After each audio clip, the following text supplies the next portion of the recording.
It's exciting to be here today at Allura Coolum, developed by Cube Developments.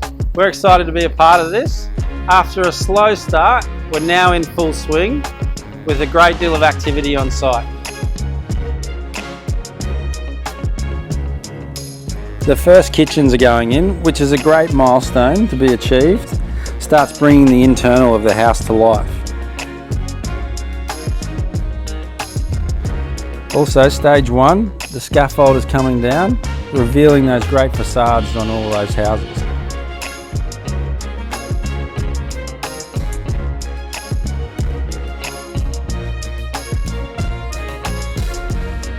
Thanks for watching.